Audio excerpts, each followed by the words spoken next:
Well, good evening, good morning, good afternoon, wherever you may be here on this wild, wacky, and sometimes disturbing world. Thank you so much for joining the Mindset Podcast live stream, where today we're going to discuss aliens, UFOs, and disclosure. To aid me in this quest for the truth for these amazing subjects, I have, of course, some old favorites from the Mindset Podcast. Let's go straight over to Weston Superman, of course, Mr. Reeves, Cooke. Hello, Hello, Reeves. Gareth. Hello, Gareth. How are you doing, you? Man? I'm all right. How are you? I'm doing good. It seems like I haven't spoken to you for ages. No, not for at least an hour or so. Yeah. You're very chipper this morning, Reeves. I've just had my orange juice. I've just had my orange juice on my evening meal. Lovely, lovely. Speaking of all things lovely, let's bring in our third guest, the ever popular and ever knowledgeable Mr. Hapanwo himself, Mr. Ben Emlyn-Jones. Hello, Ben. Hello, how are you? I've sort of I've got a little bit of I've got a sound problem. If you can hear strange things in the background, it's because there is my computer is just frozen, and it's going to stay frozen until it stops being frozen. There we are. Well, we can hear you. Okay. We can hear you, Ben. Okay, that's great. Just okay. All is well, Ben. Deep breaths Right, in great. through the nose and out through the mouth. Yeah, I can hear. Are you okay? In one ear. Hang on. Okay, that's better. Greetings. Oh, hang on. Hang on. Sorry. Okay, I'm back. I'm normal now. Okay. Hi guys, how are you all? There you go. It's great to be on the show. It's great to be back again. I've got to apologise for. I may be suffering from technical problems this evening due to the slow running of my computer, and also there's piano music in the flat above me because that's old Liberace tickling the ivories.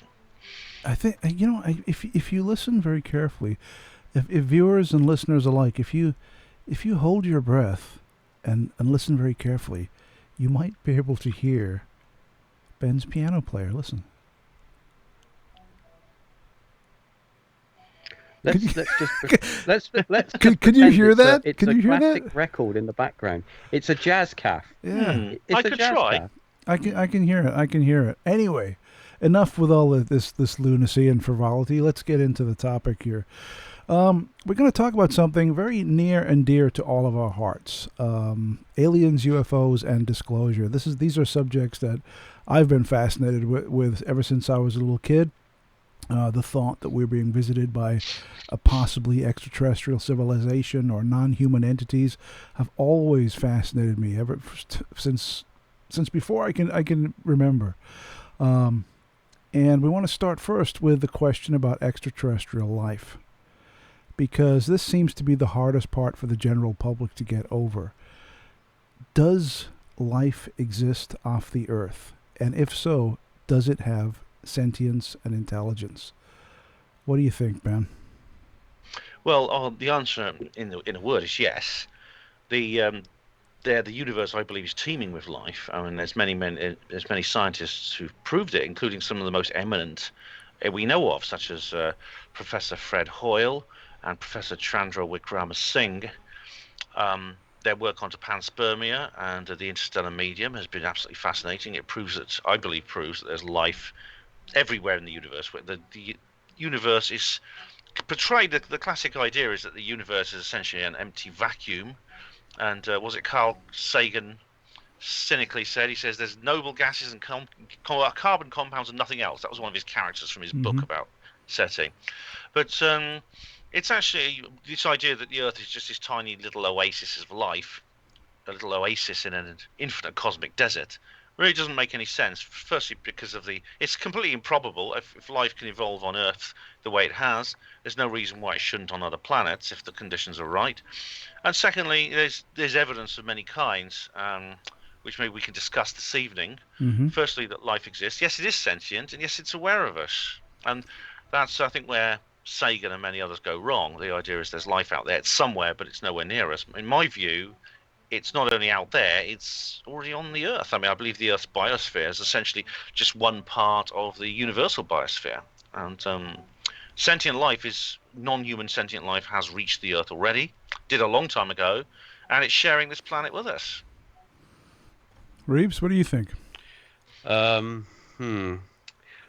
I was younger, and I would get into the whole UFO scene, I immediately thought of, UFOs. I mean, I had a sighting, and I was fortunate to see something very strange in the night sky with my friend and my father.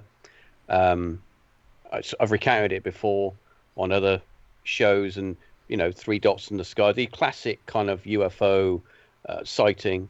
And I had this feeling that UFOs were mechanical, like made. Someone made machines to visit this planet, and that was kind of my thought process for many years. And of course, reading books and informing yourself and listening to many different ideas, I'm starting to think that possibly there's a 50-50 where possibly the unexplained UFO unexplained phenomenon is possibly some form of mechanical devices which are maybe piloted, or maybe a very advanced form of drone. But I also think that the UFOs are organic and part of, as Ben has said, part of planet Earth and other planets where they coexist in the planet, and maybe that is this is their home. Much has been much longer their home than we are. We are kind of the people that live on the planet, but they've been here for much longer. And I think that when we look upon them as aliens from another place, I think even though the universe is vast and there could be many forms of life out there. I mean, if you look at, for example, if you look at Mars and you look at the pictures from Mars, and you look at it, something makes you feel that possibly something was there a very long time ago. It kind of makes you think maybe that we are the ones that are observing these UFOs, but the UFOs, the aliens, to coin a phrase, have been here much longer than we have. Mm-hmm. And it's a kind of maybe they're watching us, and we're the ones that are not so much the intruders, but we're the ones that have to be a bit more respectful and know our place in a way. So we have this kind of view, this isolationist view that we're the only game in town, right? We're the Homo sapien is the only intelligent life, and if there is intelligent life off the Earth or even on the Earth visiting us, why haven't we seen it? Why aren't these things plainly obvious to us? Why are we even asking these questions? Why I think. Go ahead. I think Ben has got something to say about this, but I just want to say that there's a lot of researchers out there that have done research into the UFO phenomenon and obviously the aerial phenomenon, and have filmed with normal daylight cameras, and they've got nothing. And yet when they've switched them to infrared Mm-hmm. or full spectrum, do you see objects in the sky? So maybe they are all around us. It's just that our vision, the spectrum of our vision, is so limited that we just can't see them. No, that's a very good point. But why wouldn't they reveal themselves to us? Why do you think that is, Ben? Well, okay, yeah. Well, that is a question that's very difficult to answer. We are essentially dealing with a psychology that is alien, literally and figuratively. Yeah, I find it quite hard to understand the actions of some members of my own species, quite honestly. In a sense, they do things, and I think to myself, why are they doing that? It makes no sense. They try to explain, I don't understand them. Indeed, it's difficult to understand the mentality of other species on our planet. I mean, anyone who's got a dog will sometimes be mystified by some of the things the dog does. Why does he do it? The dog knows. We don't. We're human. There's a lot of things we do that no doubt the dog cannot possibly comprehend. Mm-hmm. Yet we are both sentient beings. There's limited interspecies communication there, and so it's a bit difficult to anthropomorphize these aliens, these extraterrestrials or ultra-terrestrials, whatever they are. It's difficult. How do we put ourselves in their shoes, even if they have 2 feet? That's the very good point, Ben. And doing that is something we always tend to do. witnessing and encountering these craft and or its occupants is something that's been happening, or at least widely reported, for the past 60, 70 years. But we always try and add, from our point of view, trying to explain what they are, why they're here. Whereas if they truly are a separate species from us, communication, well, while not, it might not be impossible, but it would be very, very difficult. You mentioned yourself some of the interspecies communication, like with your dog or any other kind of animal. There's a limited form of communication, but nothing more than that. And it would be the same with these aliens, whatever they are. If they are, in fact, truly a separate species from us and something that's genetically different from human. What do you think? We've got the perfect example, actually, in this background behind me. Skype has this wonderful new system where you can put in a background view behind you. I have here, you see a crop circle. Yeah. Now, some of the crop circles are obviously created by intelligence, non-human intelligence. Now, I don't know if this is one of the ones that is, or maybe our colleague Matthew Williams got his plank out and did it. I don't know. But the question is, well, why do they do that? And a lot of people say this. Why do aliens fly all the way from whichever planet they come from? They make some marks in a field. Yeah. You know, they might scare a couple of Wiltshire yokels, and then they just sod off back to their own planet without saying hello. Well, Matthew made a video the other day, and I did ask Matt if he was available today to come on. He was not, but he made a video which really got me thinking. He was saying that so now we're in the midst of COVID-19 lockdown, right? Where nobody goes outside, and everyone's stuck at home, bored, staring at the wall, and there's been less or zero crop circles made. And if there are no crop circles being made and everyone's on lockdown, it kind of paints the picture that they're man-made. What do you think, Ben?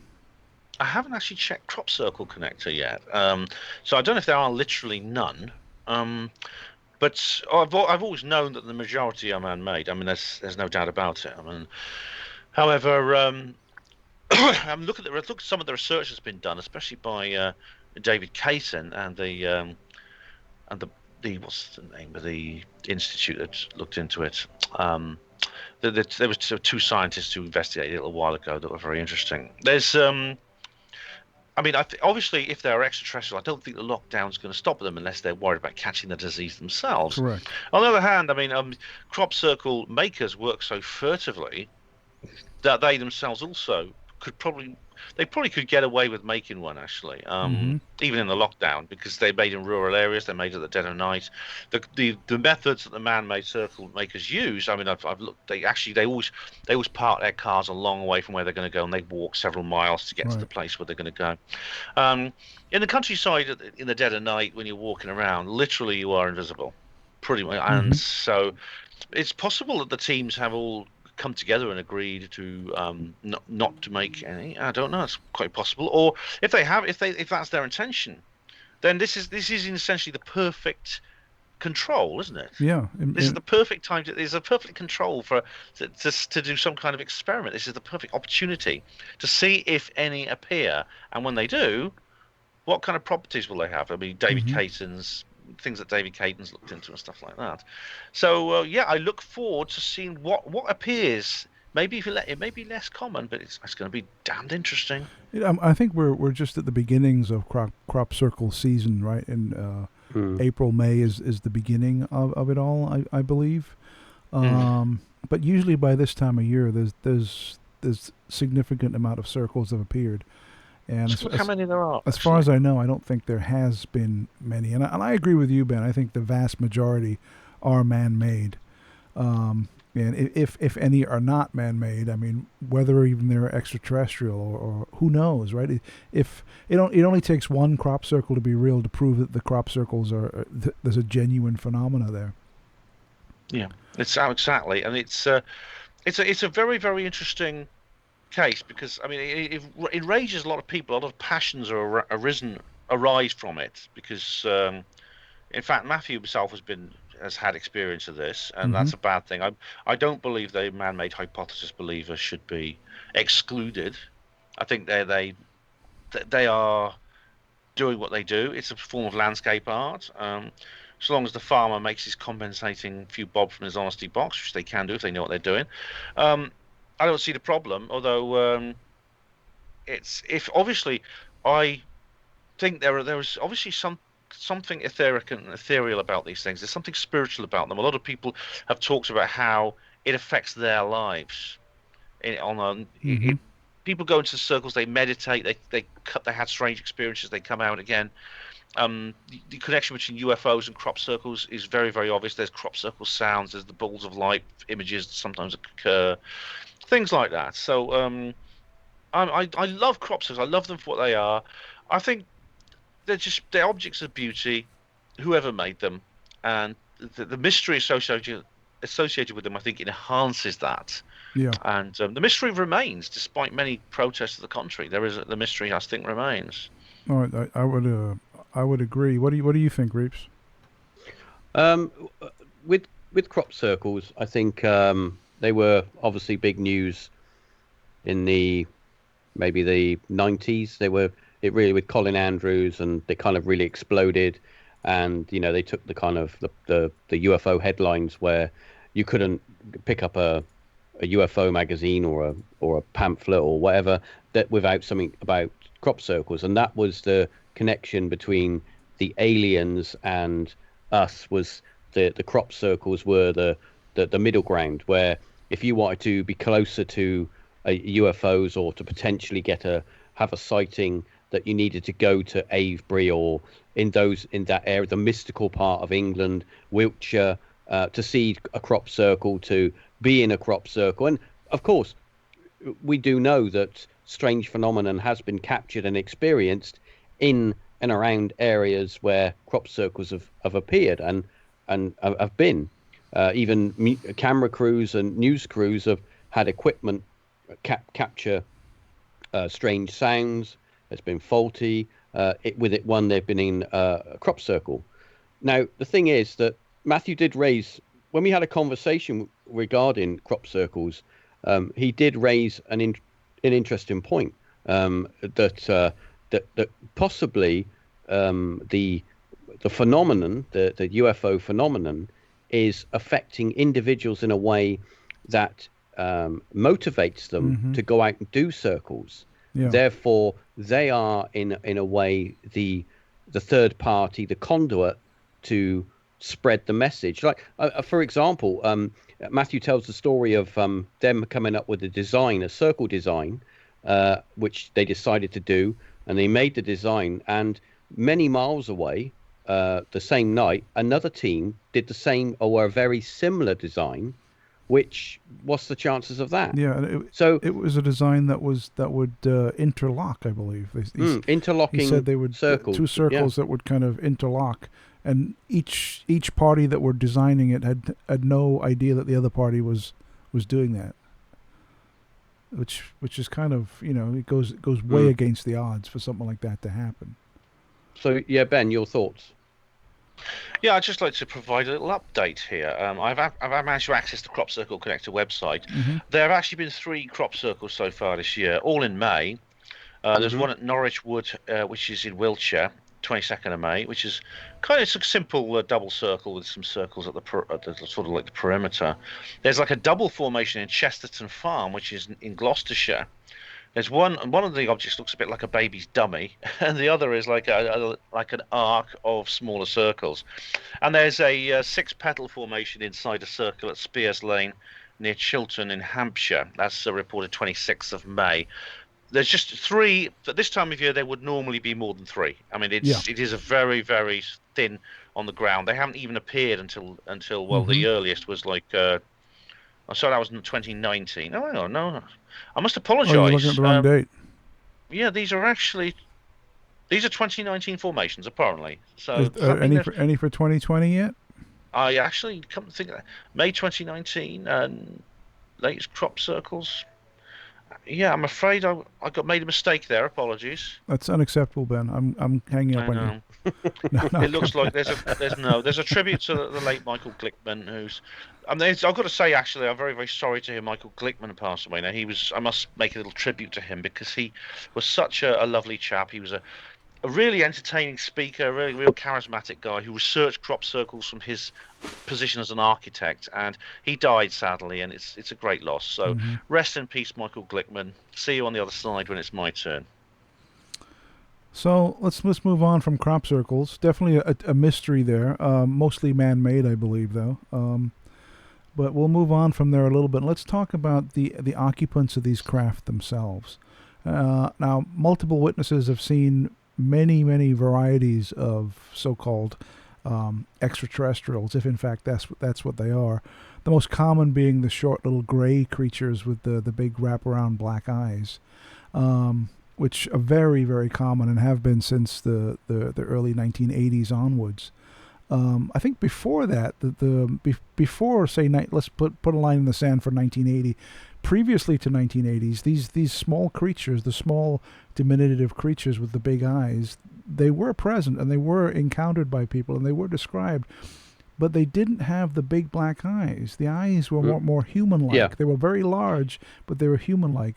Something happened in the 80s though, where these small creatures, when they were encountered, they had the big black eyes.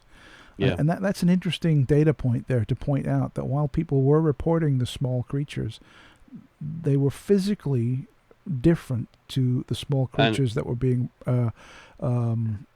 described throughout from the 1980s through the 90s and up to today. You were going to say something, Reeves?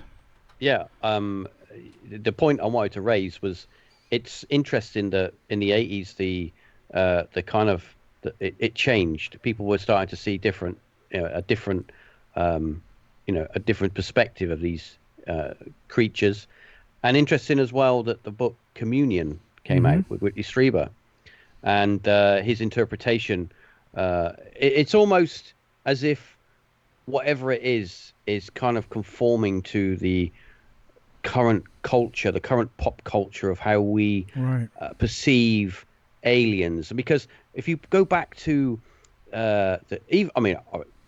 modern times, you still, back in the 80s and 70s, you still had people having encounters with aliens which look like robots, and large groups of people. There was an account in Russia where a large group of people in a park watched a machine land in a tree and a robot get out and do something, and then it took off. I mean, completely bizarre. And then of course we've got the accounts that happened on the car factory in Europe for many nights running, that some of the night workers and security guards saw these machine-like creatures moving around a car plant, which it's a Renault car plant. Very bizarre. I think that was in Argentina. The Broadhaven in Wales also was a very similar encounter with kind of robot beings. We've got this kind of evolution of how we perceive them. I mean, if you go back to the late 70s and look at alien encounters, they're almost like monsters with big pointy ears and little eyes and long fingers and dangly arms, and some of them are just not even humanoid to look at. They're just like plants. So it's kind of weird how the culture, how we've grown up, and our perceptions change, and it's almost as if the phenomenon is like looking at us and thinking, well, that's what they want to see now, so that's how we're going to present ourselves. It's almost as if they're not actually flesh and bone in a way. They're more materialistic, as in they're able to, people say, they can pass through walls, or one minute I see them outside and then they're in my bedroom, sort of thing. So it's almost as if they're able to, they don't have to conform to our laws of physics. So that therefore they're not really solid, as in how we perceive things to be solid. Not that anything else really is solid, but you know what I mean.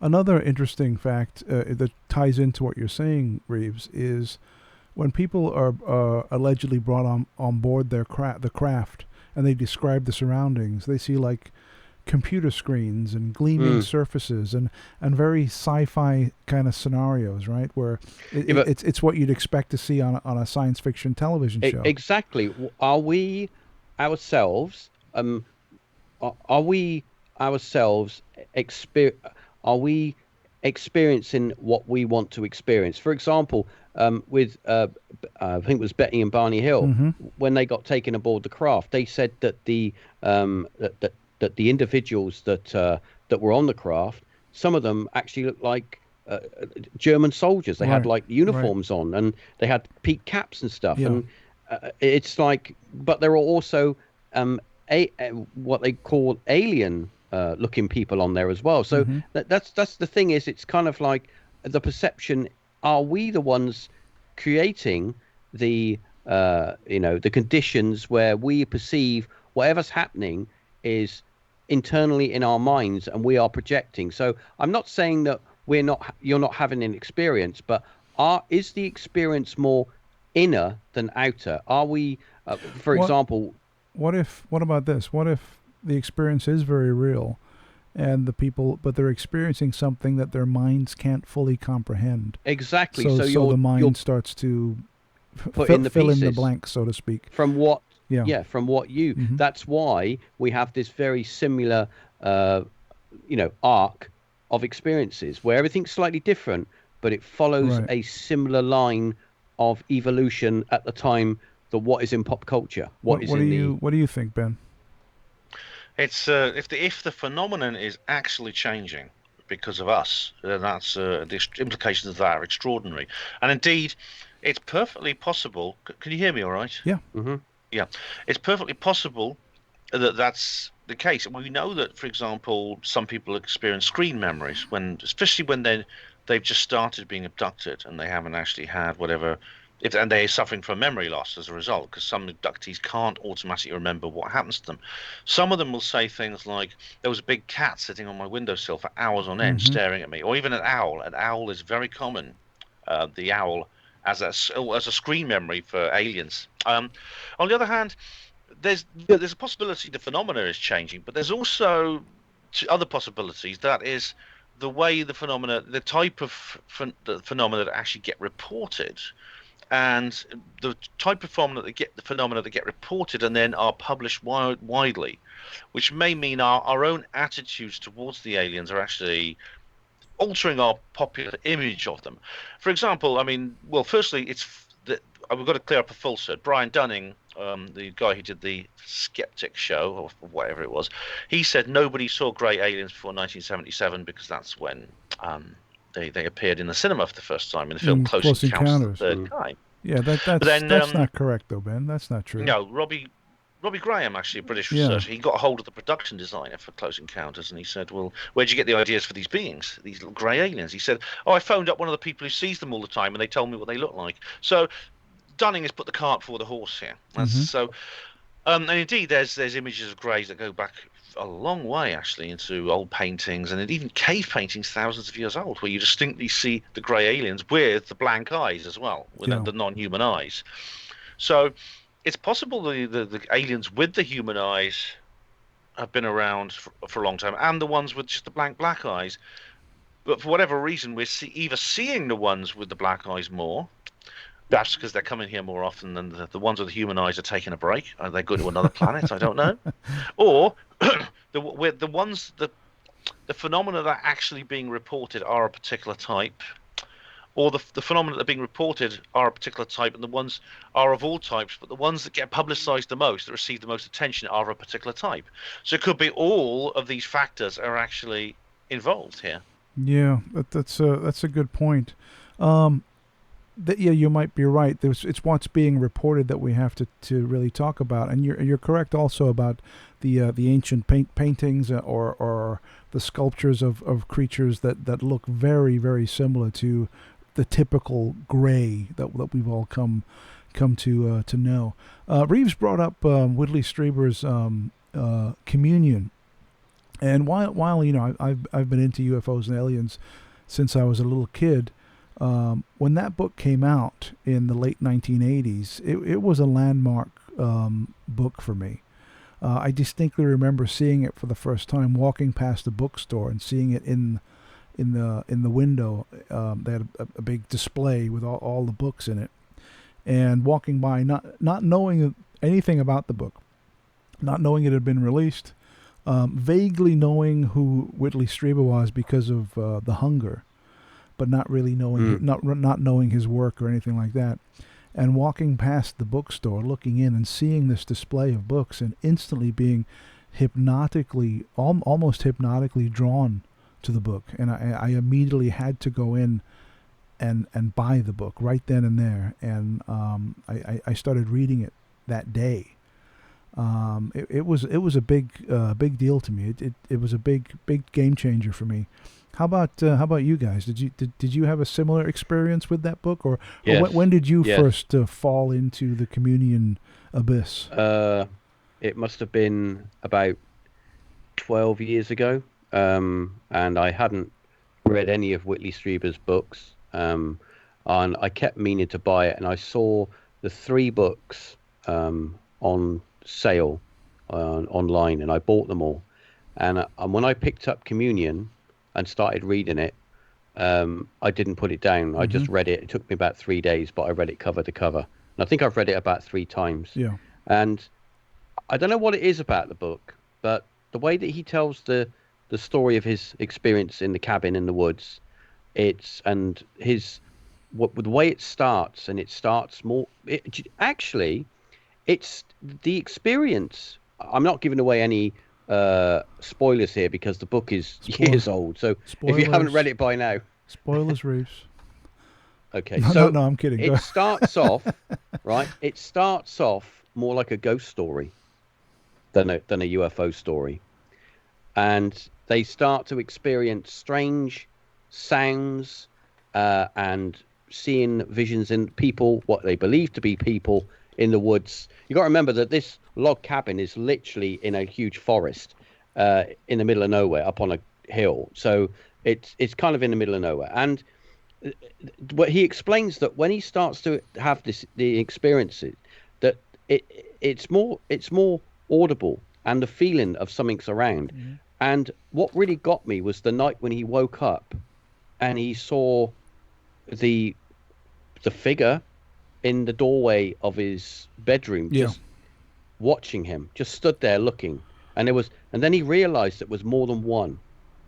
That was just terrifying. Well, it's the whole thing. The book, from my perspective, the book reeks of honesty, because when you're reading the book, you can sense the confusion, because he does not know what he's dealing with, right? He knows that some very strange stuff is going on, but he does not comprehend what is happening. And even to this day, after he's been dealing with, for 35, 40 years, he's been dealing with this phenomena, he's still not convinced that they're aliens or extraterrestrials or whatever. All he's convinced is that they're not us. They're not human. But as to what they are or where they come from, he hasn't the slightest idea. And he's had multiple contacts with these him these and things. his wife, his late wife, and also their friends had experiences as well. All in the cabin, they all had experiences of sound phenomenon and visual phenomenon of something, whatever that might be. And he thought that when this stuff started to happen, he literally thought he was going insane. Yeah, he thought he was going mad, and he went and had a myriad of tests, with brain scans and all kind, because he thought he was losing his mind. And then he finally came to the conclusion that this wasn't an internal. It wasn't in his head. It was happening externally. There was something really going on. Let me ask Ben. Ben, when did you first encounter this book, and did it have the same kind of effect on you as it did on myself and Reeves? Well, I'd like to say I'd read it. I've actually not read the book. That's one of the things on my bucket list that's really slipped down. I know that I remember seeing an interview with Strieber. I think it might have been on Wogan or Michael Parkinson, one of these chat shows, and where he talked about his experience in his book. And I went and saw the film. Now, the film is really good. It's one of the best alien films there are. Christopher Walken plays Strieber, and it's very much based on. It was made with the cooperation of Strieber, and it covers the story quite well. I wish I had read the book, and maybe at some point I will. But it is changed the way we see alien abduction, definitely. Strieber himself, I believe him completely in his encounters. What he said, there's no reason to think he's lying. He has no motive He's never been caught out. And the same goes for many, many other people I know who have alien contact experiences, including some people who are quite close to me. I am very. It's a real thing. It's really going on. Strieber is one of many, many people, millions across the world, who have these kinds of experiences, and it's a remarkable story. I do recommend people look into it. The film is mesmerizing. It has a score by Eric Clapton. It's atmospheric. It's well acted and well scripted. Yeah.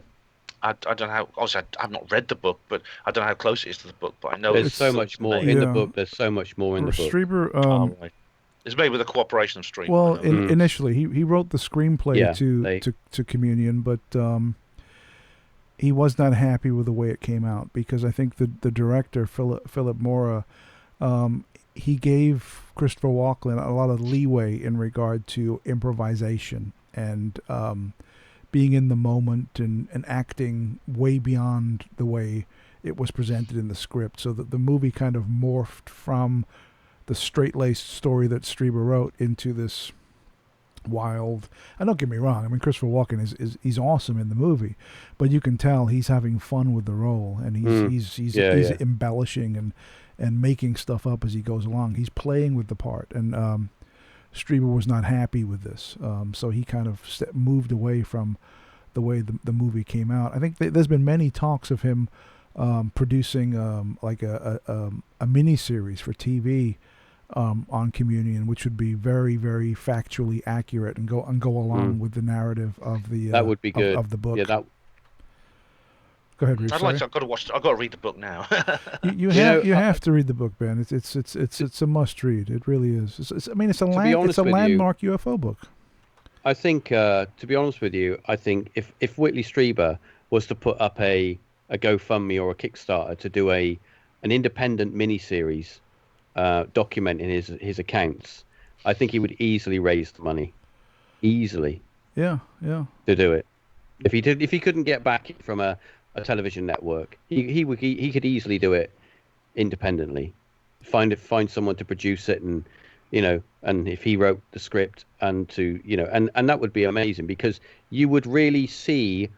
But as long as you stuck to the book, as you'd have to stick to the accounts in the book and do them as true as possible, and not embellish or no scary music, or like obviously you get some of these you gotta have the ghost documentaries. You gotta have scary music. I mean, well, yeah, but there's scary music. Some and of then the scenes in the book, though, are genuinely scary. They are. Yeah, they are scary, especially when you wake up and there's a little man stood in the doorway looking at you. Yeah. But the thing is, it's like there's scary music, and then there's scary music for effect, just because it's scary music. Yeah. And I think that if you did it well, it would be amazing. It would be like the book come to life. But unfortunately, like with a lot of these shows, they just go over the top, and it just becomes a comedy. Let me talk about something else here that might bleed into this a little bit, and that's in regard to the other types of aliens. Now, while we mentioned earlier that the short gray aliens are apparently the most common that people report seeing, the aliens that I'm particularly fond of are the Nordics, or the tall blondes. The ones that were prevalent in 1950s contactee cases. Throughout the 1950s, all of the people that claimed to have encountered UFOs, or back then flying saucers, and encountered their occupants, these were these very tall, angelic-looking, blonde-haired, blue-eyed, big, large foreheads. These kind of aliens, and then throughout, as the 50s kind of fell into the background, the 60s and the 70s came, then the occupants kind of morphed into, as Reeves said earlier, monsters or strange-looking creatures, and ultimately ended with not ended, it's still ongoing, but became the small grays that are ubiquitous now.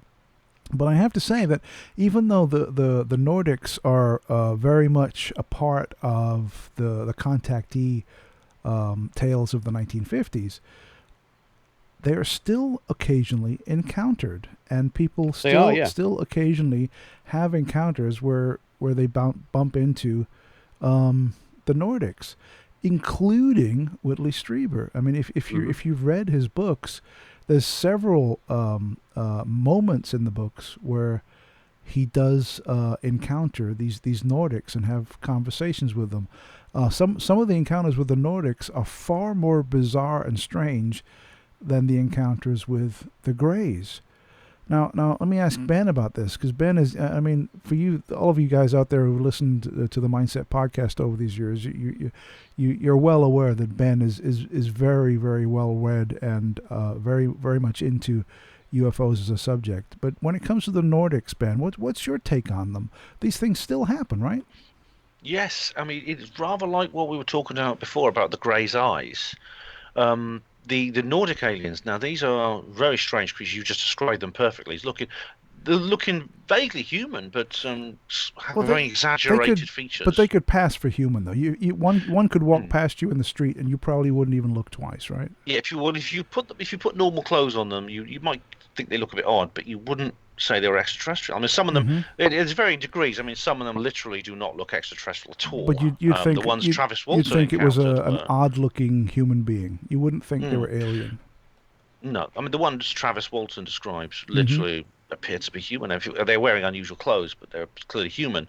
This doesn't mean they are human. It just means they look human to him, or they were.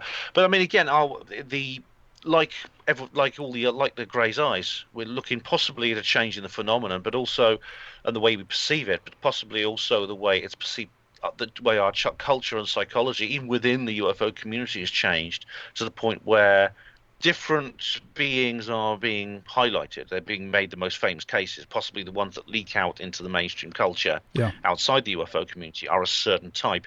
And for example, Carol Noonan is a channel for the beings she calls the Pleiadians, and several other people call them this. This is because they allegedly come from the Pleiades star cluster, which is a known astronomical place a few light years away. That they are the Pleiades. Correct me if I'm wrong, Ben, but the Pleiades is only visible from the southern hemisphere, right? You have to be in like Australia or somewhere to see the Pleiades. You can't see them from the northern hemisphere. Isn't that who Billy Meir was in contact with? Yeah, I was just going to add that the Pleiades became very popular as the origin for these Nordic aliens from Billy Meir, right? Was it Meir or Meyer? I always get that wrong. Meyer, sorry. Is it Meyer or Meir? Yeah. I don't know. It's Meyer, Meir. You know the one-armed guy, is in Switzerland. Is it the one-armed man? Yeah. I'm sorry, Ben. I broke your train of thought. Please continue. That's all right. I apologize. That's okay. Yeah, it's there are kind of like certain individuals have popularized certain kinds of aliens. I think the tall greys were popularized very much by Whitley Strieber, and his book was a very big mainstream success. But it's clear that there are these Nordics are still being encountered, as are all the others. And indeed, encounters with extraterrestrials appears to be something pretty much omnipresent within human history. Like Betty and Barney Hill were not the first alien abductees. They were the first alien abductees really to go public to the point where the idea of abductions and encounters like this was popularized. And they very bravely spoke out about their experience, and that led to, I think, a meme within culture, which you can see to this day. There are so many species of extraterrestrial that there's virtually a taxonomy of them now. They appear to exhibit a large range of behaviors. They seem to have many different missions and agendas. They are seen across the world in many different cultures, where you get people who are very different racially, culturally, in terms of their religion and the kind of country they live in. Yet they tend to encounter the same beings, which is interesting because it goes against the skeptic idea that these are simply things people make up, either subconsciously or subconsciously. The only alternative is that the human brain has some kind of mechanism by which it produces certain images under certain states of consciousness, and that itself is has huge implications, because then you've got to say, well, why is that? I think it's far more likely that it's far more parsimonious, and a simplest explanation, to quote Occam's razor, is that these things are objectively real. Yeah. It's interesting you brought up Travis Walton in when you were talking there, Ben, because Travis Walton encountered both. He encountered the Nordic aliens and the Greys on the same ship. If you remember when in the book when he comes to, when he wakes up, when he's lying on this slab or whatever, or this bed, two gray aliens come in to the room to him, and he was awake when I guess they thought he was asleep, and he got up and grabbed some bar or clear cylinder and was swiping at them, and then he ran out and ran down the hallway. And that's when he encountered the two Nordics, a male and a female. Because when he saw them, he thought, "Oh, there's people here," and he called out to them. He thought they were regular humans. But it's interesting that he encountered both, and I think Strieber also has mentioned that he's had encounters with the Greys, the Nordics, and the blue creatures, the blue guys. I mean, this sound when we're talking about this, we sound like we're mental. We sound like crazy. We're out of our mind. You know what I mean? Like little blue guys, and it sounds like we're mental cases rambling about nonsense. But I mean, these things are reported, right? These they are, yeah. You know, apparently sane and rational people are talking about these things. Different species. Different species or different aspects of the same, or it's very difficult to put your finger on it. But if this was just all in our minds and it was all made up, you'd think that the contactees in the 50s, when they were purely encountering the Nordics, and they're a bunch of liars, they made it up, they're all fools, that would have been it. No one would have be reporting Nordics again. But that's not the case. We touched on Billy Meyer in the 1970s with those amazing photographs. Now, I know there's people watching this right now who are familiar with the Billy Meyer case, who are immediately going to say, "Yeah, but that was all fake. He faked it. Blah blah blah." And I don't know about that, man. I think that that something definitely did happen to Billy Meyer, but later on he might have started faking it. You know? Go ahead, Reeves. I have a thought on that, and I have studied a lot of Billy Meyer, and I've watched a lot of his videos or documentaries that are made on him, and I've watched a lot of lectures on him, and I've read a lot of books about him. Now, he did become, at a certain point, he became a little bit of a cult figure in the UFO That's true. world, and he started to have a bit of what you could call a commune. People would go to his place and they would stay there, and then they would look up to him as this kind of, this contactee that had a special message.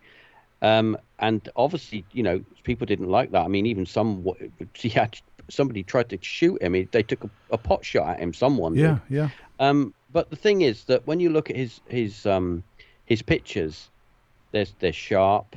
They're in shot. They're well framed. Yep. They're well exposed. And that in itself is an achievement.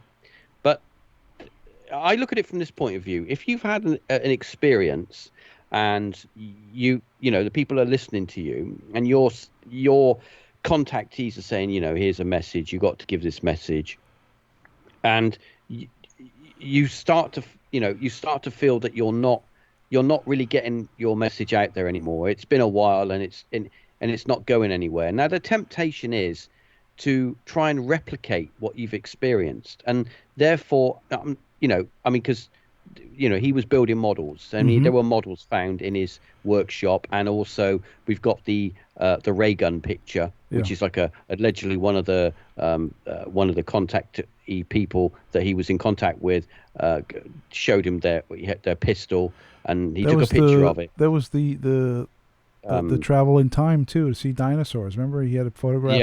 Of a dinosaur that he took. Yeah, they took him for a ride on one of their ships, and they took him back in time, and he was taking pictures of the dinosaurs. And clearly, I don't think those pictures are anywhere authentic. But the thing is, I do believe that he'd experienced something at the very beginning. I agree, and I do think that those pictures, because put it this way, when we look at UFO or alien pictures or anything, we expect to see a blurry, fuzzy, Yes. Hello, Reeves. Did we lose you? underexposed image, so that we go, well, yeah, maybe that could be it, yeah, because it's a bit blurry, but it could be. But if you see a crystal clear image of a craft in the sky and it's well exposed, you're immediately going to go, no, that's not, that's Yeah. fake, that's not Mhm. real, that's fake, that can't be real, that's fake, because it's you know it's affecting your bubble. Yeah. So at the end of the day, I think people like Billy Meyer, yeah, I do believe he had something happen to him and he did experience something, but it more frustration than anything. He wants to keep that going, Mhm. so he starts to replicate. And Exactly. I mean, that- not just like I think you're right there. And I know. I just noticed. I was looking at the comments right here. I see Paul Armstrong and Merlin the Pigeon Whisperer, of both been saying that. It says right here, Mir was a complete con man, says Paul Armstrong. And then Paul also says, once you're caught faking, that's the rest of your tale must also be dismissed. And that's true. And then If you- Merlin yeah, says, that's true. his wife also told everyone that it was BS. So my take on it's pretty much along your lines, Reeves, and I'll get Ben in a second to get his take. But my take on it is that initially, Meyer, I still don't know how to pronounce it, but initially, he had a real experience, a real encounter, and took some real photographs, and he got quite a lot of notoriety from talking about this and showing the photographs. And then the encounter didn't happen again, and it went away. But he wanted to keep the notoriety, so that's when he started down on the path of making stuff up and manufacturing things. And you can see the difference in the photographs from the early photographs to the current to the later ones. The earlier ones were much more compelling than the later ones, and the later ones you're like, yeah, it looks kind of like a model, whereas the earlier ones you're like, whoa. And I also remember seeing them for the first time. And you're always, whenever you see a UFO, it's always a light in the sky or some blurry thing. And then along comes Billy Meyer with these crystal clear, sharp photographs, and they're breathtaking. And I think the same thing that happened to Billy Meyer happened to Ed Walters in the Gulf Breeze sightings. Gulf Breeze, yeah. Very similar case where something very real happened initially and then stopped, and then he wanted to keep it going. Yeah. Let me bring Ben in. Ben, what's your take on Billy Meyer? Maybe if you want to chime in on Ed Walters also. I've not actually looked into either of those two cases in detail. Actually, I know that what Reeves says is absolutely correct. If you attempted to fake something, then it's the kiss of death. It really is. Totally. And I know that I suspect there's certain popular paranormal TV programs that actually do that. In fact, I know a guy who's actually who does this sort of thing. I mean, I can say who it is because he speaks quite openly about it. A guy called Ross Hemsworth. He actually used to do this program called Ghost Detectives, which I think was on Channel 4. Ghost Detectives. He used to do a show with he used to have this medium called Mia, and then Chris French, the one and only Professor Chris French, Mr. Rent-a-Skeptic himself, and they used to go to investigating various haunted houses. It was a great show. But Ross says, because he was familiar with this whole thing, and he's the guy. He did this ghost vigil for the BBC as well at Halloween at the Tower of London. That was quite good as well. I think you maybe to get the recording of it on YouTube. It went live. But Ross always says that he used to say to people. In fact, he actually walked out of a meeting once when they refused his request. Everything has to be real. Everything, because some of these programs they say, well, look, his request was everything has to be real. Yeah, because he told me, and in fact he says this publicly, in the TV industry where these programs, these ghost programs come out, they bring in serious researchers. They do serious research, but they sometimes say, look, we have to deliver results. We have to, right? And if something, and I know how this world works with paranormal investigations. Sometimes you go there, you see nothing. If that is the case, we're going to have to deliver something that's not real, right. And just for the viewers, And that's once you do that, once a TV show does that, then it becomes a musical farce, and that's a shame. I mean, that's a great shame. But I know there's several popular paranormal TV shows that actually do exactly that, and that's a great pity.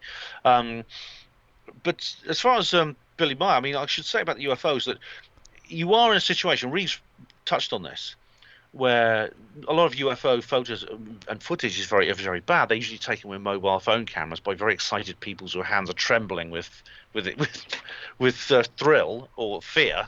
Same with ghosts, Nessie, things like that.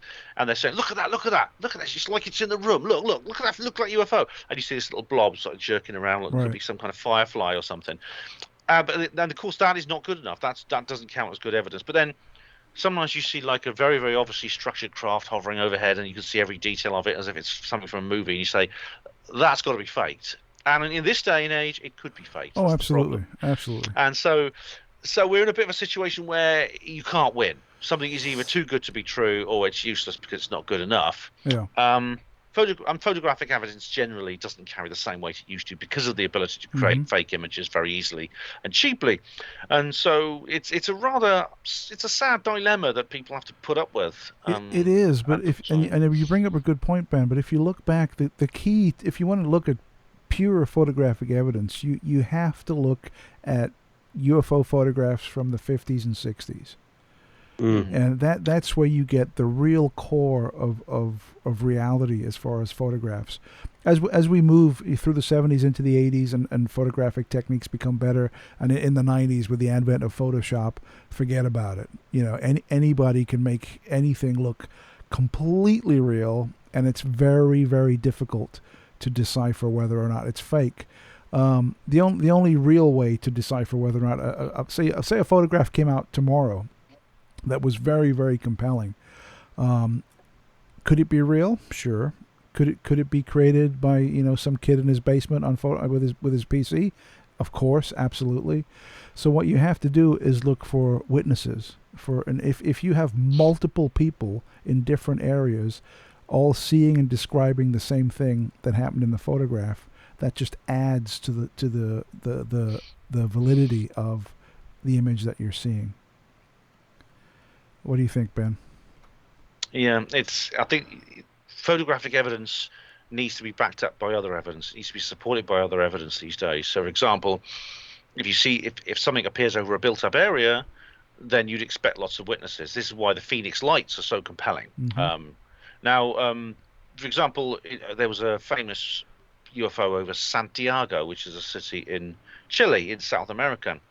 You could see the city lights beneath, and you see this very quite well-formed light, luminosity above it, moving around in ways that are definitely not normal. It's not an aircraft or anything. But then I thought to myself that I started looking to see if there were any other reports, and there's not. And Santiago is very big. It's the size of London, yet nobody apart from this one person saw it. And unfortunately means it's probably fake, simply for that reason. And indeed, one of the reasons I think this incident that took place in Brazil last week. Right. I mean, I don't know. I haven't made my mind up about what it is, but the footage I believe is genuine simply because there's so much of it, and it's seen from so many different areas.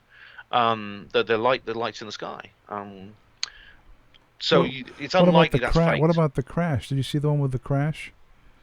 I've seen a film of what looks like some kind of metal object, possibly some kind of a plate. Some people said a saucepan lid. I don't know. I don't think it's a saucepan lid. It doesn't have a handle, but some people say it's a metal plate that's on its side, and there's some people talking in Portuguese. A woman talking in Portuguese. I don't know what that is.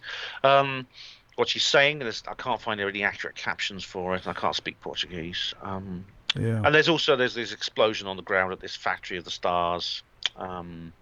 So I mean, it's a weird case, and it's too early to call. I think there's not enough research has been done yet. It could, but it's one of these things that I wouldn't have looked into in detail if there'd just been one image, one picture of moving lights, and there was only one person who saw it, and no one else saw it. Even though this was taken on a place called Governor's Island, which is a suburb of a big city, Rio de Janeiro, where millions of people live.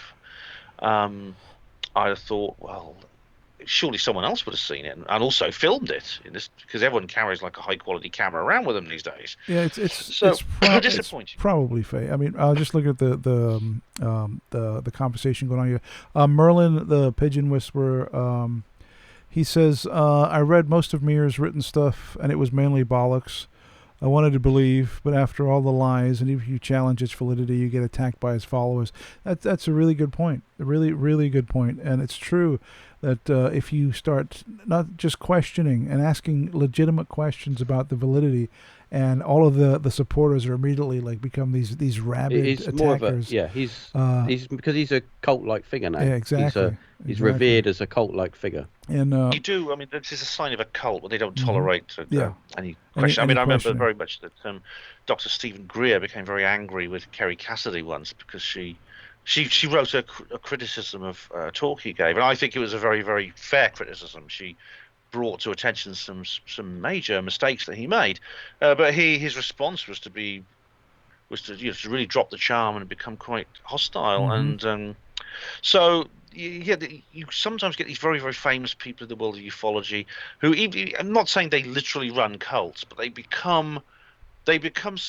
something of a messianic complex. Yeah, Merlin also says right here, he says it's all about selling books and making money. And I don't know about you guys, but I completely did. You had me, Merlin. You had me until you mentioned that. I don't buy that. I don't. It's all about selling books and making money. That's a bunch of nonsense. That's not true at all. No. You know, there's not much money if you're going to become a UFO contactee or a researcher, and you want to make a living doing that. Good luck. Good luck, because you're going to live a very hand-to-mouth existence doing that. There's much more lucrative ways to make a living than become a UFO contactee. Believe me. I'd like to ask Merlin a question. Can I ask Merlin a question? Sure, go ahead. Yeah. Merlin, would you like to buy a copy of Roswell Rising, a novel of disclosure? It's available at all good bookshops now, and that's my book. But I agree with Gareth. Actually, I mean, there may be some people who are in it to make money, write books and things, and sell books. But we have to. Some people want to earn a living, and there's if you really are greedy and you want vast wealth, riches, forget about it. You'd be selling dodgy double glazing and painting over rust on secondhand cars. Yeah, you don't make shit. You barely if you're gonna be like. I had encounters with the man from the Zeta Reticuli 4, and you write some BS story. All right, you might sell a couple of books, but as far as making a living, forget about it. It ain't happening. There are people out there that do write books on, for example, Anthony Peake. He writes. He's a novelist. He's a researcher, and he researches life after death phenomenon. And he writes books and he does lectures, and that's how he makes a living. Richard Dolan, he's on the circuit. He writes books and he makes a living, but they only just make a living. It's exactly. not like it's not like you've got to be incredibly lucky to get like a best-selling book that makes you a ton of cash. Yeah. And I certainly, if somebody said to me, write a book, and that's going to be, how you're going to live for the next year from what you make from it, I would be very worried about who would buy it, how I would promote it, because I have no idea, but it must cost a lot of money to even get it out there, and you need to get yourself on like every radio show, every publicize. podcast. You got to get. It's a big pain No in the thanks. ass. No, I mean, are there people making a living? Barely. Are there rich people making tons of money? No.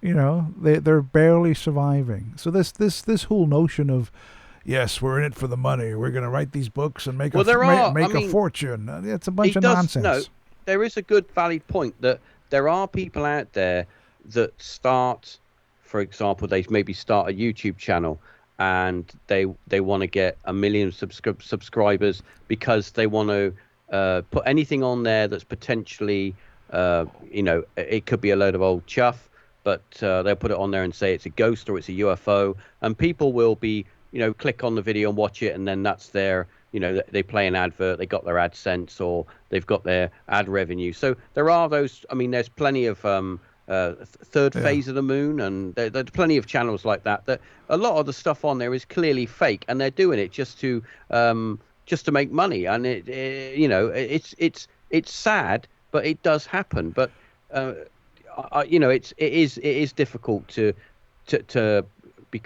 retire So, doing this. Merlin, the pigeon whisperer. That's a great name, by the way. He's pearls of wisdom today. He's just he's posted something else here, which I thought was very good.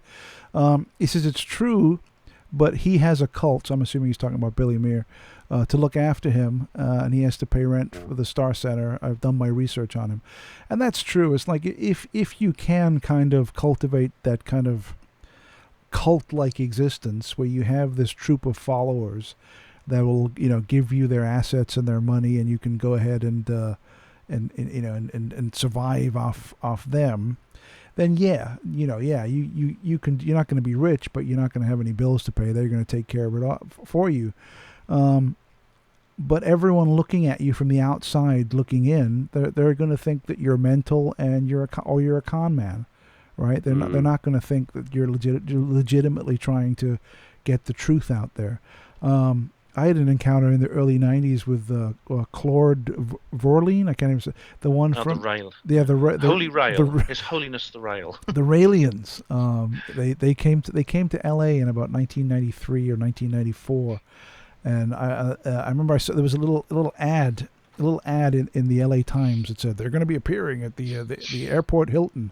So I was like, oh, I gotta go see these maniacs. This will be amazing. So I went to see him. He came out in his white spacesuit, and he gave a lecture and a talk, and it was fun. It was intriguing, and I didn't sense anything untoward until the lecture was over, and everyone kind of got up from their seats and filed out into the lobby.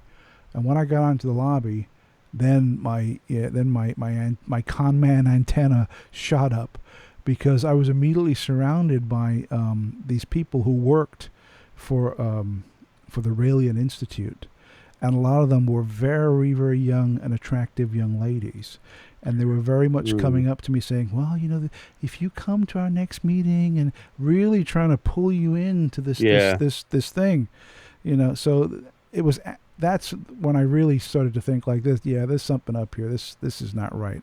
There's some shenanigans going on here with good old Claude. I think he's still around, right, Ben? He's still out there. He is flogging his wares. Oh, His Holiness Rail, Claude Voyant. Yeah, he's still there. Now his actual.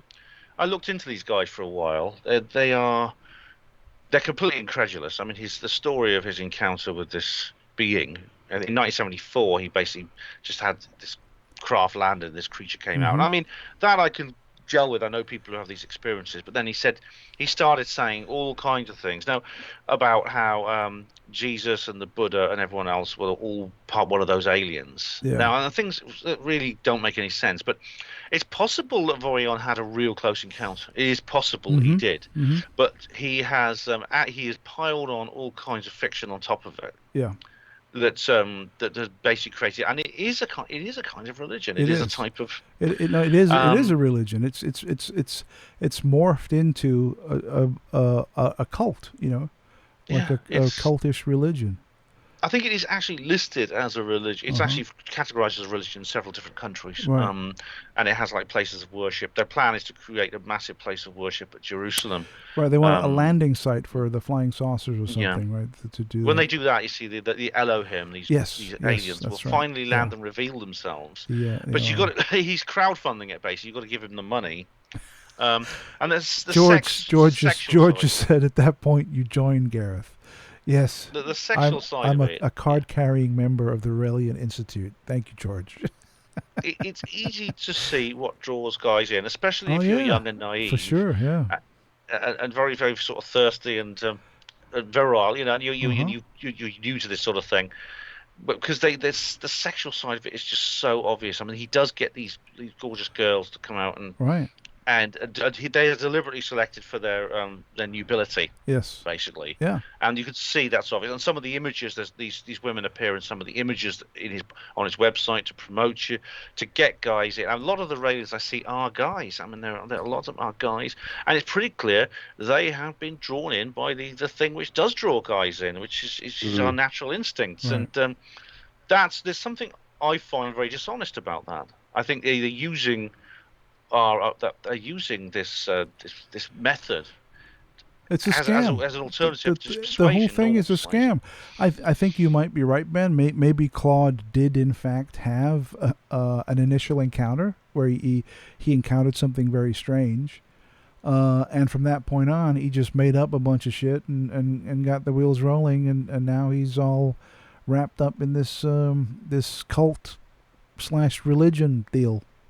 You know? Yeah, it's one of these things that he does, like all these cults target the young. I mean, if this had happened to me, and I'm sure you realised this, Gary. I'm sure you saw through it I did. because we're more mature men. We've been around the block a few times, and we don't fall into these traps that the young guys do. Mm-hmm. No, it You know, was fascinating though. I remember I had a great time. You know, it was only one evening. There was a bunch of people there. It was a fun evening to see Claude and listen to his spiel and his blah blah blah, the Elohim and all this stuff. And I remember him distinctly saying, you know, I'm here in Los Angeles, which is the city of the angels. So I'm sure there has been something in this city from Elohim, you know, the angels and all this. And he was playing on that fact to kind of bring that in, you know. Funny enough, I was just looking at where the etymology of Los Angeles. It's I was just looking at it the other day. Incidentally, it comes from a monastery. It's Yeah. Los Angeles began as a monastery Uh-huh. sometime I think in It I was a don't know when it mission. was, It a was few hundred years a ago. mission. Yeah, The and the it's Spanish a mission. shortened version of a longer name. It's a much longer Mhm. name. It's got nothing to do with aliens. Absolutely No, nothing to do with these nothing Elohim at all. aliens. But Claude kind of spun that down that path. Let's see. We got Multi Love is asking, what do you guys think about Area 51? I like Area 50 better, but we can talk about Area 51 if you want. Let's start with Reeves. Reeves, Area 51. What do you think's going on there? What's the deal? Well, where do I start? You want me to go to Ben first? I think. Well, no, I think that with Area 51, I think that now not a lot is going on there. Mm-hmm. I do think that there is research going on there, and I do think that obviously it's still it's on the map now, and they admit it's there. Well, kind of. Yeah. But many years ago, back in I'd say the 90s, where the whole Area 51 X-Files kind of came about, and that's where, you know, secret bases and stuff. Then I do think that maybe, you know, you had the whole Bob Lazar, you know, working at an S4 base, and, you know, and with the sports model UFO. It was really on the map. Do I believe that there's a secret facility there?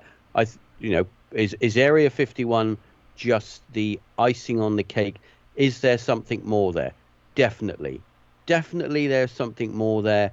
Definitely there is something below there. I do believe that under Area 51, what we know as the ground Area 51 of the hangars and stuff, I do believe that there is a huge, massive base which maybe under the can ground.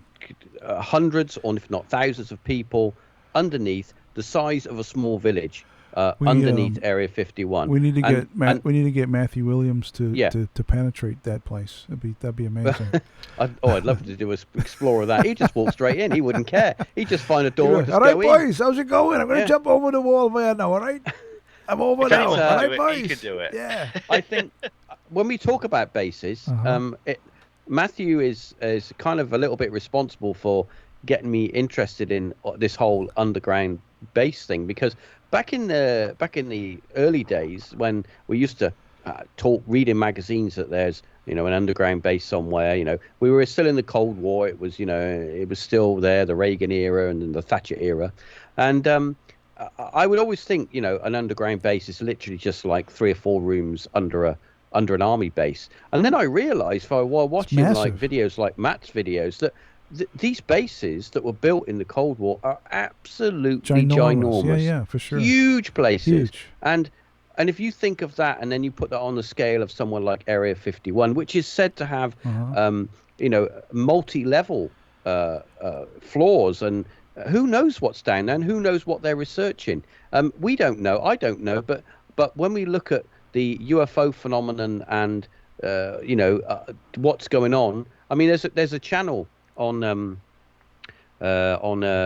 on YouTube, UFO Hunters. I think you watch it as well, Gareth. Yeah, I do. And he goes out to Area 50. He's got some high-powered lenses, and he films what he can of Area 51. And it when you see the film, it's all Yeah. There's never anyone around. That's the weird thing. There's never anyone. There's never cars driving around or people walking about. It's because I've been there. I drove out there with my friend James. James, if you're watching, hello James. We drove out there it was like 2 or 3 years ago. We were in Vegas, and on a Sunday morning we thought, you know what, screw it, let's not go home, let's go to Area 51. So we drove out there, and I'm not even joking. There is nothing out there. Nothing. If you want to see like complete desolation, I mean, you're on the road, right? There's the road, and on either side of the road there is literally nothing. There's no telephone poles. There's no, and at a point we pulled over. We pulled over to the side of the road, and we got out, and we're walking around, and the silence is deafening. Deafening, yeah. No animals, no birds, no, just complete total silence. It was very very surreal, very surreal. Out of nowhere, a 4x4 will appear over the ridge and just sit and watch you. And drive just come by. And we went to the little alien and had a look around there and stuff. I want to ask Ben though about this, but George McKinley says he thinks he's on question time for some reason. He's saying, question for the panelists. Do the panelists believe Bob Lazar, or is he disinformation? Well, I personally, myself, I believe him. I think he's legit. I think he's telling the truth.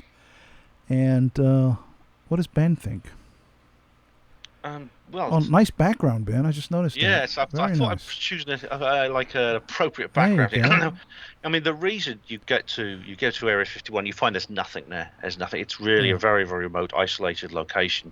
That's for a reason, because when it was established in 1955, it was designed to develop the famous spy planes such as the U-2 and the SR-71, which were very, very highly classified projects in the late 1950s and early 60s, until the Russians shot one of them down, and then they told the whole world and the Americans that to admit they'd had one. But since then, the base has expanded. In fact, people claiming that it's closing down are completely wrong. I mean, it's true. We're now in the 4th decade after the Cold War ended.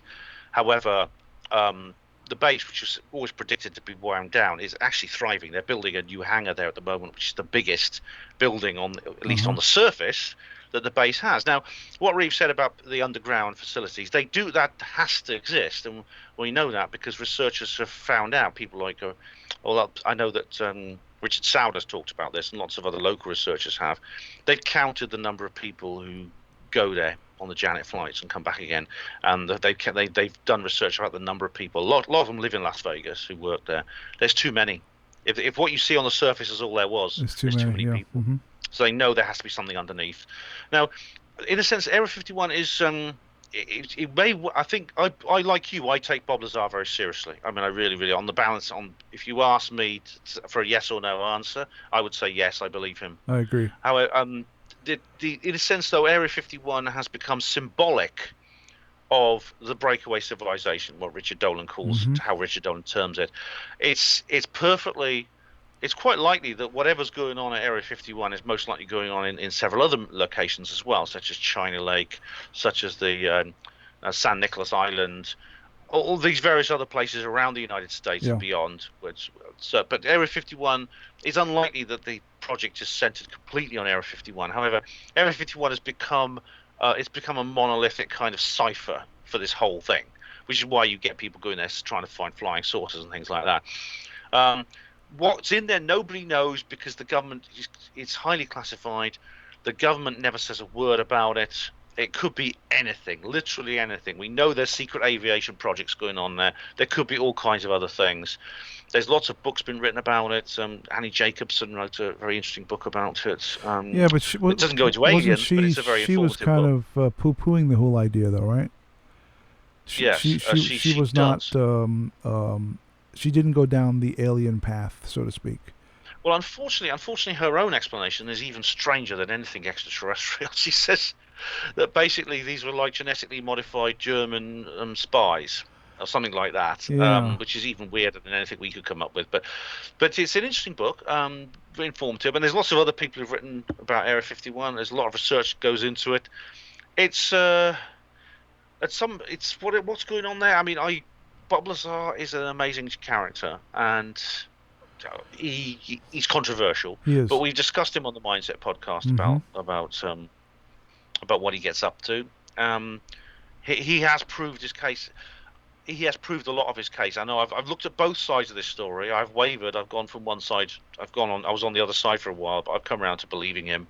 This doesn't mean he can't prove his story. There's no way he can prove it. Yet it's as close to proof as I think we're going to get. No, I agree. I completely will. Merlin again. This guy, Merlin. I don't know who you are, but you got some great comments.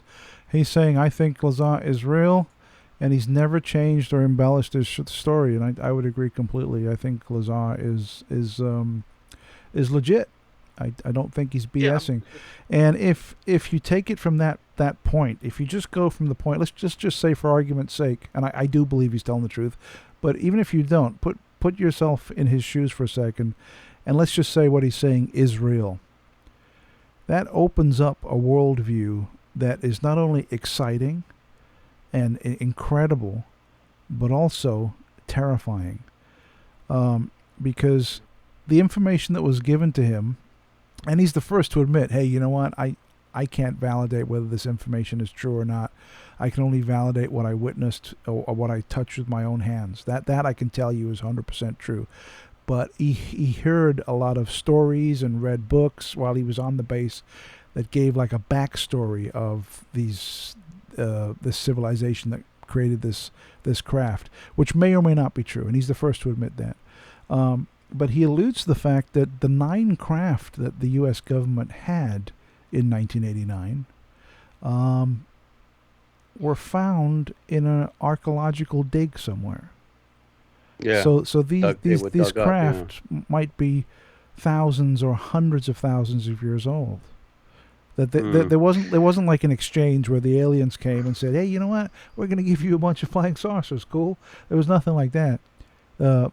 They were found somewhere in some kind of archaeological dig, and the feeling I have that these craft were found in Antarctica. What do you guys think? Well, with Antarctica, which has kind of come back into the news recently, with Linda Moulton Howe has talked a lot about it, and there's allegedly what looks like something kind of base in the snow in Antarctica, but also there's the talk of the satellite pictures that have recently come about with what looks like a vehicle that's crashed in the snow or made a crater in the snow, and there's also what looks like, bizarrely enough, what looks like tanks in the snow, very large tanks, but which if you look at the more earlier pictures, they're not there, and then the later pictures they're there. So whatever they are, they're moving around or they've been placed there.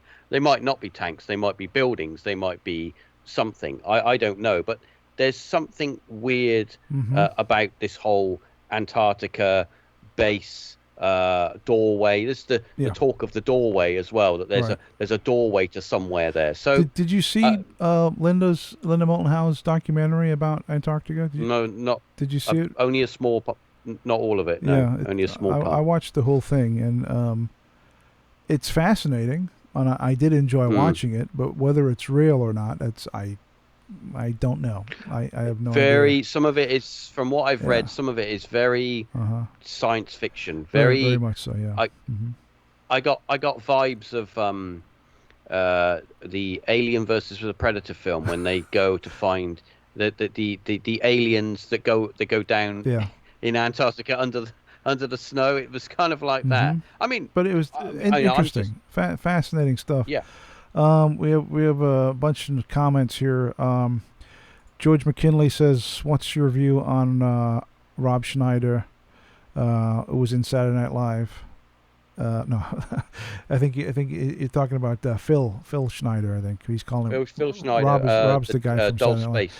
Yeah, Dulce the Base. Dull Space, the wars where he was tunneling and they broke through, and I really don't know.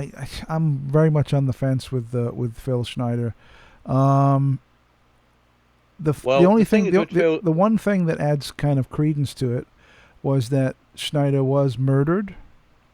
Yes. And a videotape of one of his lectures where he gave a lecture on underground bases was all the tape was pulled out of the video cassette and wrapped around his face when the corpse was found.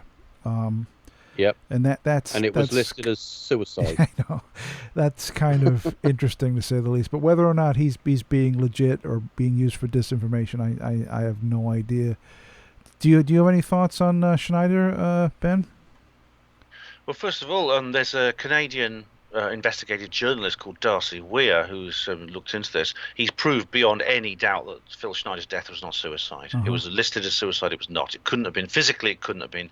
The man was quite seriously disabled and was not capable of. He was tied to a chair. Yeah. He was found tied to a chair. It's lunacy. Now, as far as his story is incredible, but it's not any more incredible than many others I've thought about. For example, the tanks. I mean, what Linda Moulton Howe talks about in Antarctica. Now, I've looked into some of these things. Now, there are images of what looks like tanks, which I don't think are. No. However, they're too close to like large bases, large facilities which are quite open, such as the McMurdo Sound base and the Scott base, which is where there's a lot of people. Most of the small transient population of Antarctica live there. But I met a guy a few years ago who told me that there were tanks in Antarctica dating back from just after World War II, and he told me where they were. And there are some people who've seen strange things in other areas of Antarctica, more where there are literally no people. Not only there are no people, these areas have never been visited. They've never been explored except from overflights from aircraft and from satellite imagery. They've literally no one's ever set foot there. There are objects that look like pyramids. This is one of the unexplored areas. Yeah.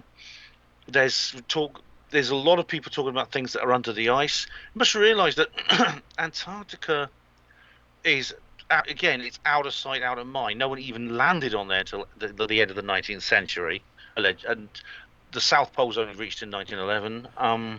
Well, there's also, isn't there like very strict rules on its airspace and who can go there and who can't, that kind of thing? The Antarctic Treaty. Yeah. The Antarctic Treaty is literally makes it essentially an international an international park, essentially administered by the United Nations, and which completely governs every single activity that goes on there. There are no flights over the top of it because, and people think it's a conspiracy. It's actually not. It's because you couldn't, if you fly over Antarctica and something goes wrong with a plane, there's no way you can land. I know planes fly over the North Pole, but the North Pole is not like the South Pole. Okay, the North Pole is an ocean surrounded by land. You're never more than a few hundred miles away from some airport. Hammerfest in Norway, the most northerly town, you can reach that.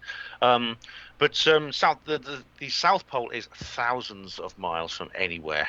If a plane went down there, how the rescue is going to reach you in time? You'd have to eat the pilots, you know. It's all. So that's the reason why there's no overflights. But that being said. Mm-hmm. Movement there is still very tightly controlled. Right. There's there's a strong military presence there. You need permission to go there and to go to various places. Some areas are out of bounds, and then when reports come out about the kind of things this guy told me, this guy I don't call him a friend, I only met him twice, but what he told me and what I read from other researchers such as nuclear bomb tests. the remains of ancient civilizations, things like that, and even maybe extraterrestrial artifacts found under the ice.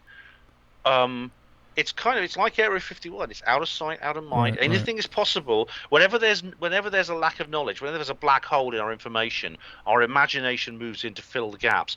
But also, people who may be privy to information, which most people have, when they start speaking out, that you can't blame individuals like ourselves from taking them seriously. Because what other knowledge is there? Well, that's the basis of Linda Moulton Howe's research, is that there's massive extraterrestrial artifacts that were discovered under the ice, a massive base that's hundreds of thousands of years old. In that documentary she put, it's called Antarctica, something secret or something like that. I watched it a couple of months ago. Worth a watch. Whether it's real or not, who knows? This guy I met told me there was a German base under there that was from World War II. It was raided in 1947. It was raided in 1947. Well, first there was one that was raided in 1946 with Operation High Jump, and then another one the following year, which is a British operation. Right. But he believes that Hitler was there, and there's a U-boat harbour. There's all kinds. It's a very, very big facility. The Germans, though, in those days used to build big. And this is apparently it's still there. It's allegedly. Quite well preserved because it's cold. Oh yeah, allegedly. This is what he told me. Yeah.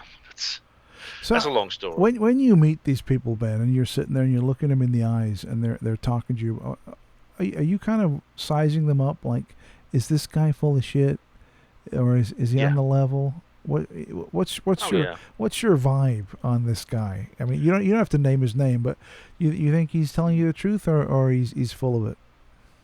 He never told me his real name. Well, he said his name was Jack. It's probably not his real name. My vibe was that he was telling the truth. I've met other people where I don't believe them. I mean, there was this guy I met at a conference last year who came up with a story that I found. He said that he'd been involved in some kind of raid on a alien base somewhere in the Southern Ocean, and I thought it just didn't ring true at all. He's making it up. As that, I mean, I can't prove that. I may be wrong. Sure. But this is the vibe I got off him. But I mean, I've been sold along. We were talking about when we talk about the aliens. You know, I'm at the age now where I have seen, I've been lied to, I've been cheated, I've had people tell me stories, and I've got to know the real stories from the false ones. I think it's simply intuition. I do trust my intuition with things like this. Yeah, you kind of I have can't use the proof, but I get a sixth sense of when I'm being spun a yarn. Yeah, I think we all develop that over time. Okay, so we're rapidly encroaching on the final half hour of our broadcast, and I really want to get into the topic of disclosure. And I think we've covered pretty much that we are being visited by something. Some kind of, whether it be extraterrestrial, interdimensional, who knows, right? Who knows what it is? But we are being visited by something that is not us. That's not human. But as to what that is, we can play the speculation game. But there's definitely something going on. Now, the next question is, the governments of the world, specifically the United States government, are they aware of this? Do they have information far above what the public is aware of? And do you think that information will ever come out? Do you think we'll ever get that information? Will there be disclosure from our government saying we are being visited by insert thing here, whatever? What do you guys think? Well, I'll take this one first, and then I'll give the reins to Ben, because I'm sure he's got more to say about it than I have. Do I think, I'll start with the question, do I think our governments know? And yes, I do believe they know, and I think they've known for a very long time. And I think every consecutive government that comes along after the previous government is filled in with what they need to know regarding the phenomenon and our capability of tracking it and understanding what it is. Do they, on the sense of will they tell us or will they let us know?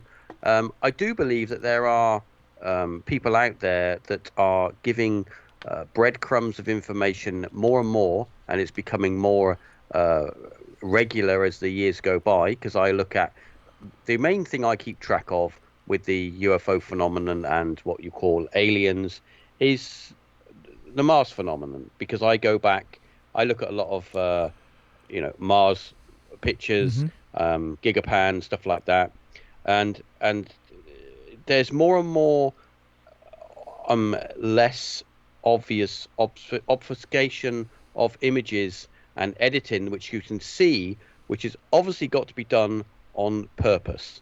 There's someone's trying to give out a message to say, hey guys, if you're going to look in this area, or if you're going to look for it, you will find something.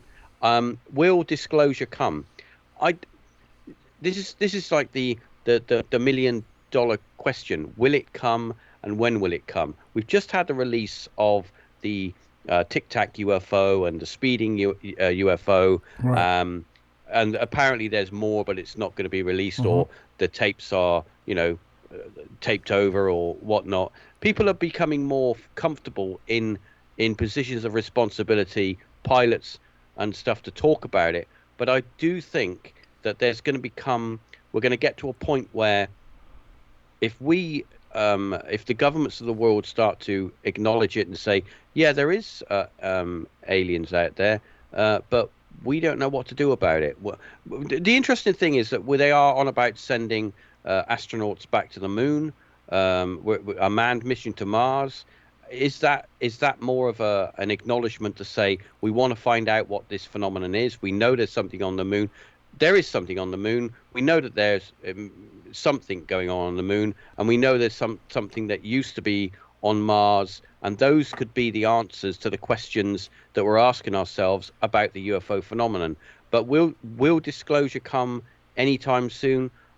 I don't think it will be like yes, here are the aliens, or anything like that. I don't think that's going to happen. And as much as I want it to happen, I think that we're getting to a point now where we've been given all the information that we're allowed to have, and any more disclosure will be done in a very low key and maybe more of a private, Uh-huh. behind the curtain manner. All right, let's go to Ben. Ben, I know this is a hot topic for you. I think every year you release a statement on your Panwell blog, which is this the year of disclosure, and I know you've done it for a number of years. So, is 2020 the year of disclosure, or is any year going to be the year of disclosure? What do you think? Well, where do I start? It's one of the most difficult issues I've ever had to deal with, but it's one I focus on very, very much indeed. It was actually one of my viewers, because I'd completely forgotten about it, dug up a video I made in 2009, essentially about this subject. That's 11 years ago. The government do know that we are not alone in this universe. I've got my image here. It's the U.S. Capitol building with a flying saucer behind it, which I think Nice symbolises that very background, Ben. much. By the way, I Yeah, was just perfect. just gonna compliment you on your flying saucer background. It's just a picture I found. But the answer is yes, they do. They have. We're told. Like I said, we have this image of ourselves, of the Earth being alone, the universe being dead, the Earth being alone, as I explained earlier. For whatever reason, which is debatable, what the reasons are, there are the authorities in this world, the Illuminati-controlled authorities, need us to believe that. It's one of the biggest things. It's one of their most important projects, is to make us believe that worldview. The truth is very different. The truth is we're not alone. The government have decisive physical evidence, which they've basically are salvaged debris from where these objects come to grief on the Earth's surface. They've kept this from us. And what's more, it's not just one government. It seems that all the nation states of the world operate a policy which is identical, and it has been running for a long time. It's been running since before Roswell, actually. There are Roswell-like events. Why do you think that is, though, Ben? Why do you think all of these supposedly separate governments throughout the world, who never get along and are competing with each other for resources and power, and yet they still can all agree on this one thing? Why do you think that is? Because at a higher level, they are controlled by the Illuminati, all of them. Very often the conflicts that happen between them are very much, usually they're in some way a part of the plan for the Illuminati, and this is something that the Illuminati are very, very desperate, I would say, to keep from us. This is a fact that they're very desperate to keep from us. Now, indeed, I think if this particular secret was ever revealed, the implications of that would be enormous. The disclosure with a capital D is where they come to us and said, aliens are here, we've got the proof, which is absolutely without any doubt, and we're telling you now, we didn't before. Sorry about that. If that ever happened, Sorry. the implications. Yeah, we sort of let slipped our mind. Yeah. It was any other business at the last meeting, and we didn't have time to finish it. That kind of thing. The implications of that are extraordinary, and they will be earth-shattering. It will be, as Stanton Friedman, the late great exopolitician and ufologist, said, it's the greatest story of the second millennium. Sure. In this case, the third millennium. If it's actually possible for a revelation of that magnitude, it's for both ourselves and for the powers that shouldn't be. We're treading into unknown territory. I've had to think about this an awful lot when I was writing the book. I've just been plugging shamelessly to Merlin. In fact, there were 2 sequels to that. I had to think very, very carefully about this. We're treading into completely unknown territory, which is why I really had to delve into the area of speculative fiction when I was expressing myself as a result. We have seen just what we have seen, which may be a taster of things to come. Since December 2017, the 70-year, it's literally 70 years from 1947 when the Hillencutter memo came out, for the Twining memo, so the Cutler Twining memo. A completely single-minded policy about the way UFOs are presented to the people through the official media. That policy changed very suddenly in December 2017. And once you change that change has been made, you can't go back. You cannot go back. It's a one-way street to this new way they're portraying it. Now, why they've decided to portray it differently now is a can of worms that we'd have to have a complete new show about, because we've only got half an hour left. Yeah. But it's the question of why that has happened is extraordinary. It's extraordinary because there has to be a reason for it. It hasn't just happened. Well, disclosure is, from my perspective, Ben. I don't think disclosure is going to happen. Not because the governments are not aware of this and they're hiding information. I think they are, but I don't think disclosure will happen because of the incredible negative effects it would have, not only on society in general, but the power structure that exists on Earth. So I think it'll if it ever does come out, it'll be more of a drip, very slowly, little pieces of information coming out every couple of years, very, very slowly over time, until we get to the point where it's undeniable, and they won't even have to have that press conference where they announce it, because the buildup of information over the years will get to the point where it's irrefutable. There's a part of me that agrees with you. In fact, there's a lot of internal conflict within me that does come out in my book, actually, in my 3 books, the Roswell trilogy, that means there's a part of me that knows, yes, that's exactly right. This, the political structures of this world don't have the capacity to absorb a revelation of that magnitude. People go nuts about trivia like duck ponds and expensive scandals and things like that. Yeah. It's so, but it's not just the secret that's been kept and the implications of what's been kept from us. It's the fact the secret was kept in the first place. Yeah. The fact that they essentially, especially when you bring in the area of energy and things like that, which doesn't, it's not just about UFOs and what they've discovered from studying this debris. That's a very good point. But but what humans have invented, like Nikola Tesla. I mean, this conspiracy actually goes back way before Roswell. It goes back more than 50 years before Roswell to the late 19th century, before the age of oil even began. And we discovered there's energy sources that means we wouldn't have needed oil, yet they brought us into the age of oil. The results of that have been most of the civilizational problems of the 20th century has been caused by this poverty, environmental destruction, structural violence, things like that. Yeah. Now, if that was preventable, what kind of spin doctor could any statesman use to sell that to the public in anything other than a way that is utterly catastrophic. Mm-hmm. It's the biggest, confessing to the worst crime imaginable. On the other hand, if there's another part of me, especially when I listen to people like Stephen Bassett and Stephen Greer, that thinks, well, what if somehow there's a way around that? Now, Richard Dolan's been talking a lot about this lately because he's changed his mind quite considerably, because he said that there is he thinks that maybe they have found a way. I think you described it quite well, Gareth, for there to be a disclosure over a period of time, using basically a set agenda of different psychological assessments and barriers.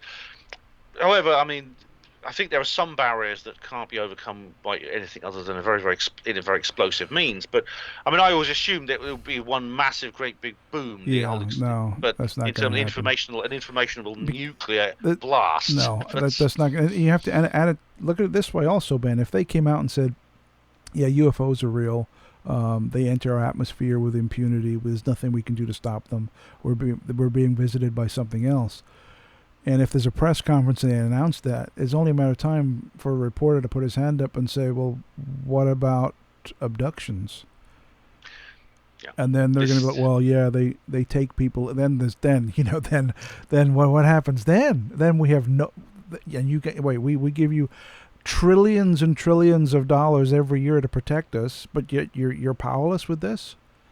You know? They have to admit their weakness, and they don't like doing that. There's a huge can of worms. So all of these negative things, the chances of them coming out and admitting to this, slim to none. This is the problem. I mean, even if what Richard Dolan says, and I'm interested to what he has to say as time goes on, and this has a momentum, I believe, that doesn't seem to be slowing down. This whole thing to do with ATIP and the TTSA. There are some, as I say, if it's a controlled disclosure, there are some barriers that cannot be overcome in this drip way, and one of those is the one you've just mentioned. Mm-hmm.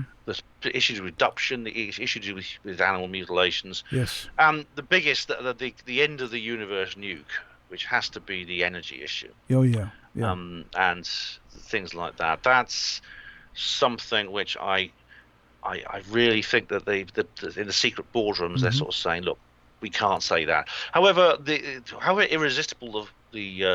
immovable the object is, the truth is an irresistible force, which means that when it meets the immovable object, something has to happen. Right. I mean, it could be that basically disclosure is us, the free people of the world, breaking into a deserted Area 51 immediately after whatever cataclysm, whatever crash comes about to end Illuminati rule on Earth. That could be literally it. It could literally be that.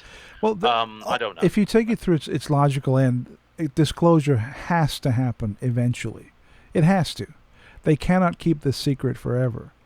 But they're gonna damn well try, and I think it's gonna be very, very kind of drip over the years, a little bit here, a little bit there, and it's gonna build to such a crescendo that they're not gonna have to do that press conference. They're not gonna have to disclose it because it's gonna become so plainly obvious that we're in contact with non-human intelligence that no press conference needed. But they will have. But you do bring up a really good point, Ben, as far as the energy issue. The free energy issue. That's a massive stumbling point for them. If they had free energy in the 50s, but kept pushing oil and the environmental catastrophe that's taking place, where every man, woman, and child on the planet would have abundant free energy for nothing, but they've kept that technology behind. That's a huge deal. All right, let's start. There are some. Sorry, go ahead. Finish your thought. Things. I was just going to say the press conference literally is going to happen over certain things, like you just said. Mm-hmm. There's some things they won't be able to get around. Yeah, with the drip method. We're gonna Sorry. No worries. We're going to start wrapping it up right now, but I want to go through some of the comments that have come through.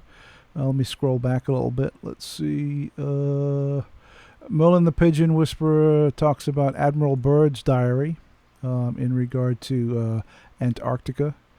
And he also took a high jump out of the window, at a hospital window, according to the net. That's who was that, Ben? I forget his name. It's Forrestal. Emlyn-Jones, James Forrestal. Yeah. That's right. He took killed a high himself. Jump, pun intended. He killed himself, and he was heavily involved in. He was in Majestic 12, Or did he? I mean, Yeah. the thing about Forrestal is, That's true. yeah, he fell from the 14th floor window of the Bethesda Walter Reed Medical Center at Bethesda, Mhm. Maryland. It was put down to a suicide. The thing about it is, though, he was in a psychiatric ward Right. on the 14th floor. Now I know, I mean, even the general medical wards and surgical wards at my place. I worked in an acute care hospital.